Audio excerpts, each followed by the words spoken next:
नमस्कार मंडळी, कसे आहात सगळे? मस्त आहात ना? तर इट्स मी माधवी, चॅनलचं नाव आहे. आणि चॅनलवरती आलाच आहात तर प्लीज अगोदर सबस्क्राईब करा आणि व्हिडिओ स्किप न करता शेवटपर्यंत पहा.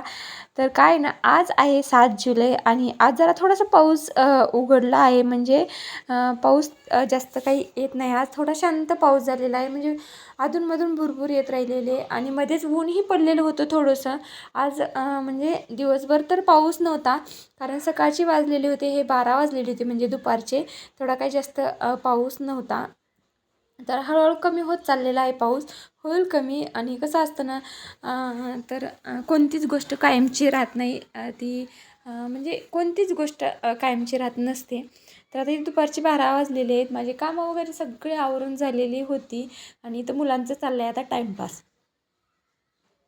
आणि शाळेंना पण सुट्ट्या दिलेल्या आहेत, कारण पावसामुळे सगळ्या शाळांना सुट्ट्या दिलेल्या आहेत. त्याच्यामुळे मुलं पण ना घरात बसून बोर होत होते. तर मग काय आता इथं चालले आता मुलांचं खेळणं, जे काही गेम आहेत ना ते गेम खेळत बसलेले होते आणि मी त्यांची शूटिंग काढत बसलेले होते. कारण कसं ना, मलाही बोर होत होतं आणि त्यांनाही बोर होत होतं. आणि थोडंसं ऊन पडलेलं होतं, त्याच्यामुळे अजून थोडंसं काहीतरी बरं वाटत होतं. आणि हे बघा, आणि दुपारचे वाजलेले होते 12 आणि आभाळ आलेलं होतं. तर इथं स्वयंपाकामध्ये मी बनवलं होतं आज दुपारच्या जेवणामध्ये चपाती.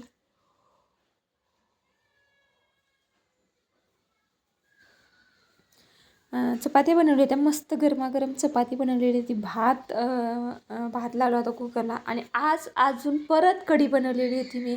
कालचा व्हिडिओ पाहिला नसेल तर कालचा व्हिडिओ पण पहा. आज परत मी कढी बनवलेली होती मस्त अशी. काय ना, थंडीच्या दिवसामध्ये म्हणजे बाहेर पाऊस आणि घरात असं गरमागरम कढी प्यायला तर मला तर खूप जास्त आवडते.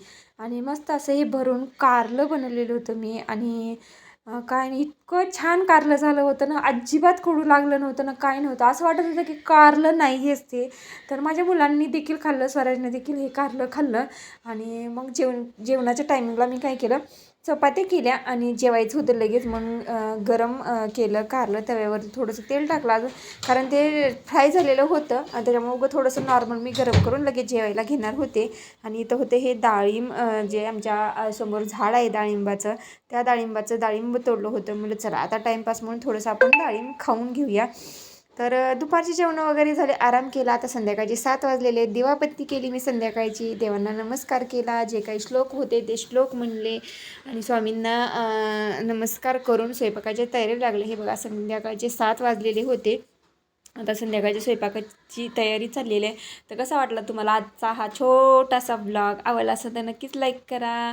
आणि चॅनलवरती नवीन असताल तर प्लीज प्लीज अगोदर सबस्क्राईब करा. तर आज ना संध्याकाळी जेवणाचा बेत असणार आहे. तर थँक्यू फॉर वॉचिंग. बाय.